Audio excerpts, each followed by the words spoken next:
अकबरी लोटा। परिचय।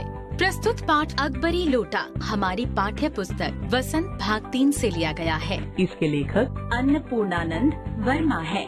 बच्चों, तुमने मुगल शासन के बारे में सुना है? आओ उसी समय के बारे में एक दिलचस्प कहानी सुनते हैं। लाला झाऊलाल को खाने पीने की कमी नहीं थी। काशी के ठठेरी बाजार में मकान था। नीचे की दुकानों से 100 रुपए मासिक के करीब किराया उतर आता था। अच्छा खाते थे, अच्छा पहनते थे, पर 250 रुपए तो एक साथ आंख सेकने के लिए भी न मिलते थे। इसलिए जब उनकी पत्नी ने एक दिन एकाएक 250 रुपए की मांग पेश की, तब उनका जी एक बार जोर से सनसनाया और फिर बैठ गया। उनकी ये दशा देखकर पत्नी ने कहा, डरिए मत, आप देने में असमर्थ हो तो मैं अपने भाई से मांग लूं। लाला झाऊलाल तिलमिला उठे। उन्होंने रोब के साथ कहा, अजी हटो, 250 रुपए के लिए भाई से भीख मांगोगी? मुझसे ले लेना, लेकिन मुझे इसी जिंदगी में चाहिए। अजी इसी सप्ताह में ले लेना। सप्ताह से आपका तात्पर्य 7 दिन से है या 7 वर्ष से? लाला झाऊलाल ने रोब के साथ खड़े होते हुए कहा, आज से 7वें दिन मुझसे 250 रुपए ले लेना। लेकिन जब 4 दिन ज्यों त्यों में यूं ही बीत गए और रुपयों का कोई प्रबंध न हो सका, तब उन्हें चिंता होने लगी। प्रश्न अपनी प्रतिष्ठा का था, अपने ही घर में अपनी साख का था। देने का पक्का वादा करके अगर अब न दे सके तो अपने मन में वो क्या सोचेगी? उसकी नजरों में उसका क्या मूल्य रह जाएगा? अपनी वाहवाही की सैकड़ों गाथाएं सुना चुके थे। अब जो एक काम पड़ा तो चारों खाने चित्त हो रहे। ये पहली बार उसने मुंह खोलकर कुछ रुपयों का सवाल किया था। इस समय अगर तुम दबा कर निकल भागते हैं तो फिर उसे क्या मुंह दिखाएंगे? खैर एक दिन और बीता। 5वें दिन घबराकर उन्होंने पंडित बिलवासी मिश्र को अपनी विपदा सुनाई। संयोग कुछ ऐसा बिगड़ा था कि बिलवासी जी भी उस समय बिल्कुल खुश थे। उन्होंने कहा, मेरे पास है तो नहीं, पर मैं कहीं से मांग जांच कर लाने की कोशिश करूंगा, और अगर मिल गया तो कल शाम को तुमसे मकान पर मिलूंगा। वही शाम आज थी, हफ्ते का अंतिम दिन। कल 250 रुपए या तो गिन देना है या सारी हेकड़ी से हाथ धोना है। ये सच है कि कल रुपया न आने पर उनकी स्त्री उन्हें दामन फांसी न कर देगी, केवल जरा सा हंस देगी। पर वो कैसी हंसी होगी, कल्पना मात्र से झाऊलाल में मरोड़ पैदा हो जाती है। आज शाम को पंडित बिलवासी मिश्र को आना था। अब यदि नहीं आए तो, या कहीं रुपए का प्रबंध न कर पाए तो? इसी उधेड़ बुन में पड़े लाला झाऊलाल छत पर टहल रहे थे। कुछ प्यास मालूम हुई। उन्होंने नौकर को आवाज दी। नौकर नहीं था, खुद उनकी पत्नी पानी लेकर आई। वो पानी तो जरूर लाई, पर गिलास लाना भूल गई थी। केवल लोटे में पानी लिए वो प्रकट हुई। फिर लोटा भी संयोग से वो, जो अपनी बेढंगी सूरत के कारण लाला झाऊलाल को सदा से नापसंद था तो नया, 1-2 साल का ही बना, पर कुछ ऐसी गड़न उस लोटे की थी कि उसका बाप डमरू माँ चिल्लम रही हो।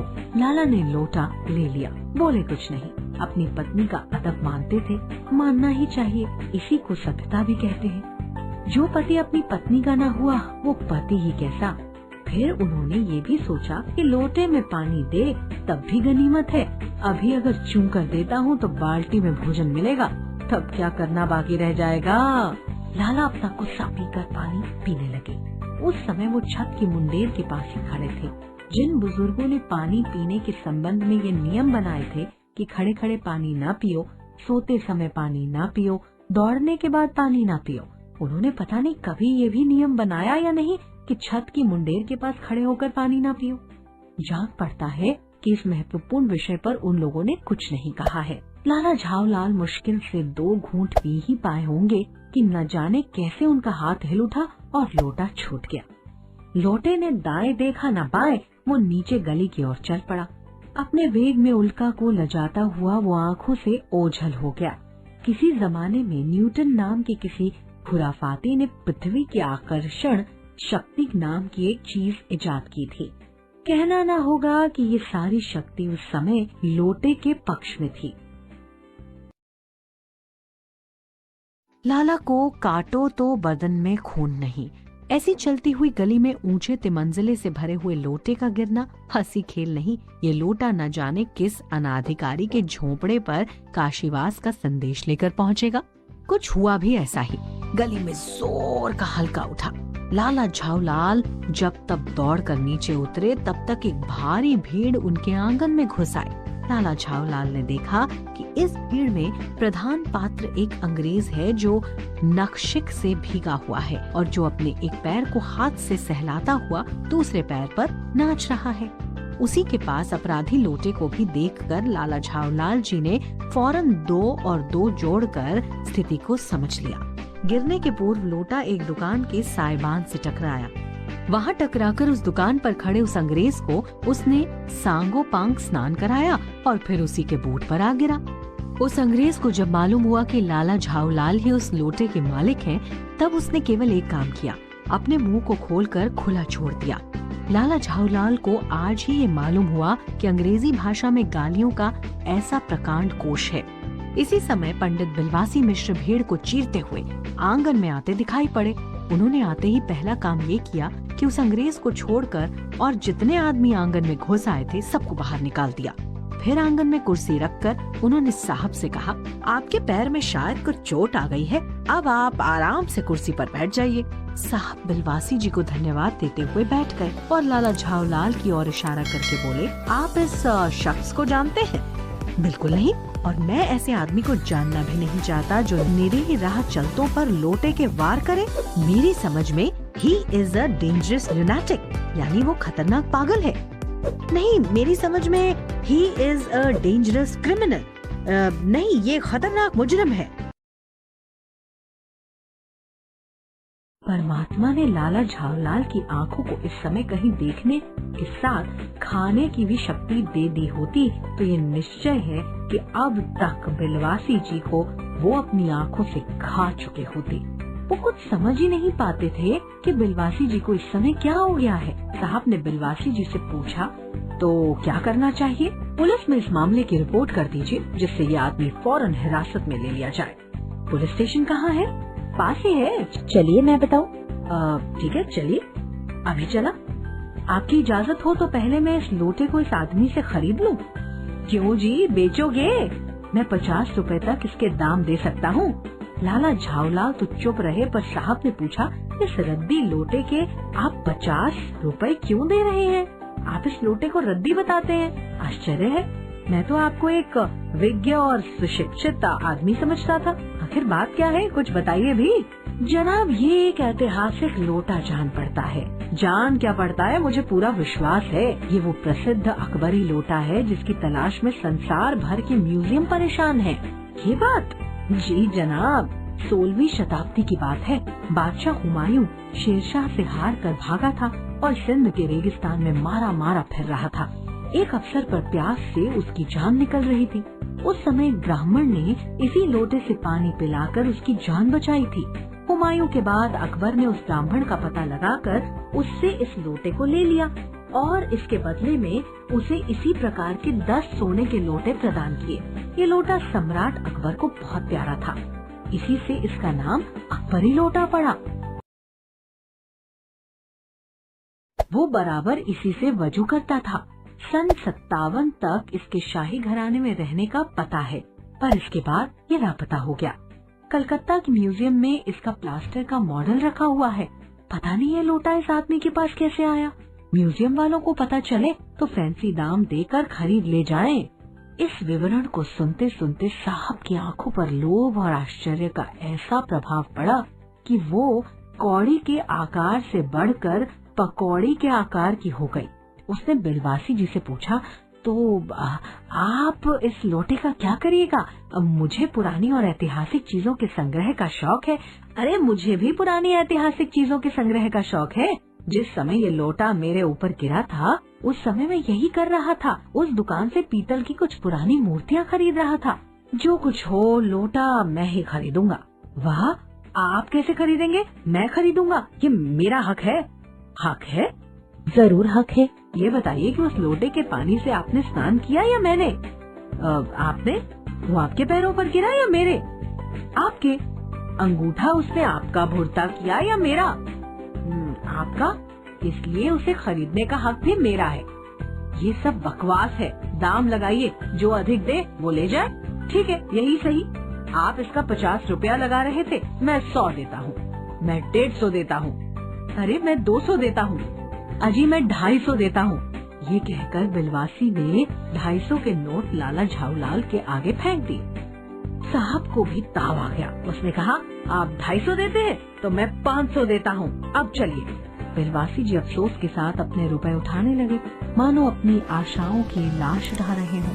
साहब की ओर देखकर उन्होंने कहा, लोटा आपका हुआ, ले जाइए, मेरे पास 250 से अधिक नहीं है। ये सुनना था कि साहब के चेहरे पर प्रसन्नता की कूंची गिर गई। उसने झपट कर लोटा लिया और बोला, अब मैं हंसता हुआ अपने देश लौटूंगा।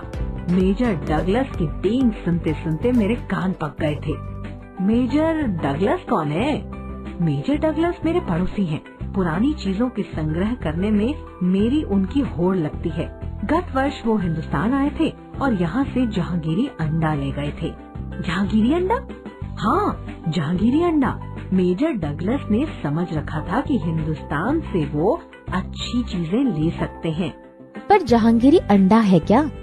आप जानते होंगे कि एक कबूतर ने नूरजहां से जहांगीर का प्रेम कराया था। जहांगीर के पूछने पर कि मेरा एक कबूतर तुमने कैसे उड़ जाने दिया, नूरजहां ने उसके दूसरे कबूतर को उड़ाकर बताया था कि ऐसे। उसके इस भोलेपन पर जहांगीर दिलोजान से निछावर हो गया। उसी क्षण से उसने अपने को नूरजहां के हाथ कर दिया। कबूतर का ये एहसान वो कभी नहीं भूला। उसके एक अंडे को बड़े जतन से रख छोड़ा। एक बिल्लोर की हांडी में वो उसके सामने टंगा रहता था। बाद में वही अंडा जहांगीरी अंडा के नाम से प्रसिद्ध हुआ। उसी को मेजर डगलस ने 5 साल दिल्ली में एक मुसलमान सज्जन से 300 रुपए में खरीदा। ये बात, हाँ, पर अब मेरे आगे दून की नहीं ले सकते। मेरा अकबरी लोटा उनके जहांगीरी अंडे से भी एक पुश्त पुराना है। पर इस रिश्ते से तो आपका लोटा उस अंडे का बाप हुआ। साहब ने लाला झाऊलाल को 500 रुपए देकर अपनी राह ली। लाला झाऊलाल का चेहरा उस समय देखते बनता था। जान पड़ता था कि मुंह पर 6 दिन की बड़ी हुई दाढ़ी का एक एक बाल मारे प्रसन्नता के लहरा रहा था। उन्होंने पूछा, बिलवासी जी, मेरे लिए 250 रुपए घर से लेकर आए, पर आपके पास तो थे ही नहीं। इस भेद को मेरे सिवाय मेरा ईश्वर ही जानता है। आप उसी से पूछ लीजिएगा, मैं नहीं बताऊंगा। पर आप कहाँ चले? अभी मुझे आपसे काम है 2 घंटे तक। 2 घंटे तक? हाँ, और क्या। अभी मैं आपकी पीठ ठोककर शाबाशी दूंगा, 1 घंटा इसमें लगेगा। फिर गले लगाकर धन्यवाद दूंगा, 1 घंटा इसमें भी लग जाएगा। अच्छा, पहले 500 रुपए गिनकर सहेज लीजिए। रुपया अगर अपना हो तो उसे सहेजना एक ऐसा सुखद मनमोहक कार्य है कि मनुष्य उस समय सहज में ही तन्मयता प्राप्त कर लेता है। लाला झाऊलाल ने अपना कार्य समाप्त करके ऊपर देखा, पर बिलवासी जी इस बीच अंतर्धान हो गए। उस दिन रात्रि में बिलवासी जी को देर तक नींद नहीं आई। वो चादर लपेटे चारपाई पर पड़े रहे। 1 बजे वो उठे। धीरे, बहुत धीरे से अपनी सोई हुई पत्नी के गले से उन्होंने सोने की वो सिकड़ी निकाली जिसमें एक ताली बंधी हुई थी। फिर उसके कमरे में जाकर उन्होंने उस ताली से संदूक खोला। उसमें 250 के नोट ज्यों के त्यों रखकर उन्होंने उसे बंद कर दिया। फिर दबे पांव लौटकर ताली को उन्होंने पूर्ववत अपनी पत्नी के गले में डाल दिया। इसके बाद उन्होंने हंसकर अंगड़ाई ली। दूसरे दिन सुबह 8 बजे तक चैन की नींद सोए। सारांश। तो बच्चों, आज हमने देखा